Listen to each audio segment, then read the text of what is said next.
Hey everyone, it's Lynn Terry, also known as Low Carb Traveler of travelinglowcarb.com and host of the official 90-day low carb challenge. I hope you guys are doing great. I had some interesting questions come in today and I wanted to address those real quick live in the group. So we'll just have a little Q&A and I'll kick off with some topics that came up that I was actually surprised to hear. So we are currently coming near the end of the first low carb challenge for 2018. So we'll be starting a new low carb challenge sometime in April. And anyway, some of the questions that have been coming up have been interesting, we'll say. All right, so how to meet your macros. Let me just kick off and give you guys a couple of tips, and we'll start there, and then you just throw your questions in, and I'll take them as they come. So how to meet your macros. I have posted an image of my macros for yesterday and shared that on my page at Low Carb Traveler and also in the group. And so anyway, so a lot of people were like, how do you meet your macros? I always have a hard time getting enough fat and tend to get too much protein. So this is actually very important for a number of reasons. Like you can read up all kinds of stuff about it, but there's a science to the way the keto or the ketogenic low carb diet works. It's meant to be low carb, high fat for a reason, and it's because of the science behind it. So your body and your brain can be fueled on healthy fats instead of fueled on carbs and sugar, which means you don't have glucose spikes or insulin spikes or blood sugar spikes. You don't have those rise and fall throughout the day kind of thing, like, oh, I'm dragging in the middle of the afternoon kind of feeling. But it's more of a steady energy. You'll find you're a lot more energetic if you're fueling your body on healthy fats. Anyway, so the other thing is you want to be cautious about eating high protein because it can be hard on your kidneys. And so for those of you who have problems with kidney stones, etc., that's definitely not something you want to aggravate. And there's also, some talk that too much protein, if your kidneys can't process too much protein, they'll just turn it to glucose in your system, which is sugar. So anyway, how to meet your macros. Healthy fats are so easy. I post my own meals daily. I post them on my low carb page. I post them on Instagram at instagram.com/lowcarbtraveler. I post them here in the group. I post them everywhere. So I also post daily food diaries at travelinglowcarb.com. So you can get those free by email. They're years worth of archives of food diaries that include my MyFitnessPal log. So you can see how much variety there is, to things that I eat and how it works out to always get at least 70% fat. So that brings up another question I get asked a lot, and it's like grams versus ratios or percentages. You can't go by grams, like how many grams of fat, how many grams of protein, yada, yada. That gets all complicated anyway. But you can't go by grams because some proteins are also fats. So you have to I just keep it simple. 20 net carbs max, 70% fat minimum. That's it. Just keep it that simple. So how to increase your fats? Ribeye instead of other kinds of steak. You want the fattiest steak, like a good Delmonico or ribeye steak. Salmon instead of whitefish. Whitefish is all protein. Salmon is very high fat. It has all those healthy fats and omegas and all that stuff that you need. Avocado. Now, some people love it. Some people hate it. If you do not like avocado, I didn't, used to. Now I love it. But if you don't like avocado, there are a couple of things you can do. When you make chicken salad or tuna salad, slice up avocado and stir it in with your mayonnaise. So you make like avocado mayo. The other thing, which is my favorite, being a Southern woman, is to take a very firm avocado and dice it up like sweet potato fries or cube it up like home fries and salt it good because avocado needs salt and fry it in butter, brown it in butter. And then it turns out like some cross between fried squash and home fries. It's so good. And it will like change your relationship with avocado. There's all kinds of other good healthy fats. Pecans are my favorite nut because they're super low carb and very high fat and not hard on my teeth. I love them. They almost are sweet to me. But nuts, nut butters, real cheese, real butter, mayonnaise, heavy cream, all those kinds of good things. There are tons of ways. I would really encourage you to look through my food diaries at travelinglowcarb.com and get some ideas because it's extremely important, given there's a science behind this diet, that you're actually meeting those macros. Speaking of the science behind this diet, does it always work? I've heard people say keto just doesn't work for me. And I think that's such a broad statement.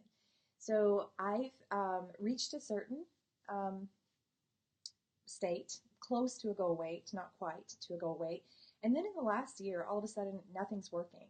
And my weight loss is kind of like a ping pong game. It's just like up and down, up and down, up and down. And it's the same up and down in this little spectrum of about 5 pounds for a year, for over a year. This is a true plateau, a very true stall.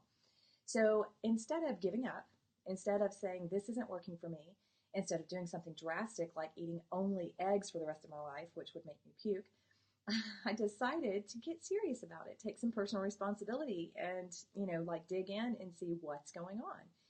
And that is what I'm in the process of doing right now. So I'm doing this series of clean testing, which requires a lot of discipline and a whole lot of patience. So it means I can't just eat anything I want as long as it's in my macros. I'm having to be like really strategic so I can very specifically test one thing at a time and determine whether or not it's affecting my weight loss or my optimal ketosis level. I'll say that right one of these times. Anyway, so fats. I think it's important to get your fats in. Enjoy your fats. When I first started out, I used to make a whole pound of bacon and dip it in mayo, like chips and dip, but it was bacon and mayo. I eat a lot healthier now. Mostly it's like pecans and berries and nut butters. I love nut butter and cream cheese together. So you've probably seen me doing that before, like, oh, I'm just making these beautiful combinations. They're so delicious. How to get started. I was surprised to get a lot of questions about how to get started, especially this deep into a challenge. So I have some getting started links on the challenge page at 90daylowcarbchallenge.com. And I also have a getting started checklist on my website at travelinglowcarb.com. You'll find the links to both of those in the description area. I don't know if it's up or down. Depends on where you are, I think. Anyway, so keep it simple. 20 net carbs max, 70% fat minimum. How are you guys doing, by the way? How's your day going? Do you have any questions? Am I talking too fast? It's way past my nap time here. So then another question I got that I thought was really, really interesting was, and it was actually a comment. So it was about someone who was interested in starting the keto diet and said, I did Atkins years ago, but this keto thing really confuses me. And I was like, wait, because Atkins phase 1, which is now called Atkins 20, is keto. That's exactly what it is. That's actually where I got started myself and just went to the Atkins website. I looked at the acceptable foods list for phase 1 and I never left phase 1. That's a keto diet. It's like the induction phase of Atkins minus the food restrictions. Like you can have coffee or nuts, or I eat berries on a regular basis for the omegas and various other like anti-aging properties and stuff, since I'm like going on 45. Anyway, so without any of the food restrictions and without any of the phases, I basically just stay on that, and that is keto. It's that simple. It's really not more complicated than that. Everything else that people use to describe or define keto or a ketogenic low carb diet is mostly, for the most part, just personal preference or, extremists. Which app do I use? A lot of people use different apps. I use MyFitnessPal. I use a free plugin for my browser that has it calculate net carbs for me, which is super convenient. So if you don't have that, leave a comment and ask about it, and I'll make sure and get you the link, because I have a link to exactly how I have mine set up and how it works. Also, if you're confused about macros, I have a very simple illustration and explanation on my blog. You can go to travelinglowcarb.com/macros. And that will also link to how I have MyFitnessPal set up to track net carbs, I think. So anyway, that's a really good resource. But all of those links are on the Getting Started page and also on the challenge page at 90daylowcarbchallenge.com. The other big question that I got asked today that I was interesting is, what about calories? Calories don't matter? Question mark. That one is a very hot debate. So, pardon me, it really depends. Like who you talk to. So some people say they do, but a lot of times if people have a weight loss stall or people get into a plateau, calories are their first enemy. It's their first culprit or the first guess that they make. And without doing any true testing or clean testing, which is what I'm in the process of doing right now, some serious clean testing, And I just blogged about that. So if you haven't read my latest post at travelinglowcarb.com, I think you'll find it interesting. I did. Like, I was like shocked when I finally realized, and it took me a year to do it, and you'll see why. I explain why it took me a whole year to start figuring out what was causing my weight loss to stall. And it's shocking and it's sad, and it's going to result in some announcements I'm not going to be very happy to make. But anyway, we'll get to that. So calories, do they matter? For the most part, especially if you're just starting out, or if you're in your first year, don't even worry about stuff like that. You want to keep it really simple and just do 20 net carbs max, 70% fat minimum, period. And pay attention to nothing else. Because you can't, like, you don't want to try to do low calorie and low carb. And you want to make sure you do low carb, high fat. But the problem is, a lot of people try to watch too many things, or it gets too complex, or it gets too confusing, and you're making it too hard. But the thing about once you eat low carb enough to get into ketosis, it's a natural appetite suppressant. It is going to be very hard to overeat or to eat too many calories, and your body really kind of gets into this zone where you just eat when you're hungry. People ask me all the time about my snacks. I really don't snack between meals. I don't. I eat when I'm hungry. I don't eat when I'm not hungry. And sometimes my calories are over 2,000 a day, and I still successfully lost a lot of weight. And so that's not been an issue or a problem for me at all. I just want to suggest that you don't make that the first thing you cut. So I want to suggest you do some clean testing, like go down to super simple meals. My 3I Max method is great. If you'd like a link on that, just pop a comment in there and say 3I Max, and I'll come back and give you the link to that method. But if you go super simple, cut out bars, cut out shakes, cut out processed foods, cut out processed meats like sausages, pepperoni, salami. Sad. I know that's another sad moment for me because I love those, but they tend to affect me personally. But if you were going to test something, before I would go and test calories and feel restricted or feel, like, oh, I've got to not eat again today because I'm past my calories or something crazy like that. Before you do that, I would recommend that you go down to super simple, real food, whole food, blah, blah, blah. No, I'm not saying it has to be like grass-fed butter because I don't even know if butter eats grass. I'm saying that it has to be super simple, to the point that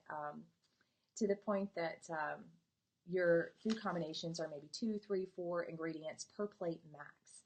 And I would try that first. That has been the most successful stall buster that I've ever come up with. I call it 3I Max, 3 ingredients max. Anyway, I just wanted to pop on and say hi and catch up with you and see if there were any questions. Nobody has any questions so far, it seems like. So I answered a few questions you may have had or didn't know you had or what have you. Monique said, I love your dress. Thank you. I like it too, except right before we went live, I lost a button. So I am going to go live on my page next because I'm going to eat a wasabi macadamia nut. I don't do spicy. I'm scared to death to eat it. And I made candy today. I made low carb candy. So I'm going to go live on my page and I'm going to share what I made and how I made it because it's so good. And 3 whole pieces of candy is 1 net carb. 3 pieces of candy for 1 net carb. So I'm going to share all about that, how I made it, and I'm also going to eat a wasabi macadamia nut, I think, because I'm scared to eat it, so I feel like I need someone there with me for that to happen. Anyway, I'm going to do that shortly. If you are not already on my page, it's at facebook.com/lowcarbtraveler. So find it and make sure you join me for that because it should be fun. I love eating with you guys. Beth said, do you use bulletproof? Do I stutter? Yes. Beth said, do you use bulletproof coffee? I tried it before, like the traditional, put some coconut oil and some butter and some heavy cream, maybe a little sweetener, this and that. And I drink a lot of coffee. And so at the point that I've had 2 of those or maybe 3, I start feeling sick to my stomach. As far as using it for any other reason besides the way it tastes, I don't need to. I always get at least 70% fat, if not over 80% fat in my diet every single day. So I don't need to use it for that purpose. I don't really prefer the taste. So what I've been doing lately is making keto shakes, which are they're high fat. But the only reason I've really been using those is because they add collagen to my coffee. So I've been making hot coffee shakes, and they do have coconut oil and collagen in them. So they would be considered BPC or bulletproof coffee for that purpose or for that reason. But I drink them because they taste good, and I drink them as a meal replacement. And the reason I've been doing it with coffee, hot coffee shakes, is because it's a cold shake mix, but it's been cold here. So I can't really drink an iced shake or a cold shake. So instead, I take a tumbler of coffee. You've probably seen me do this. Add the scoops of the shake mix that has collagen, coconut oil, all the good stuff.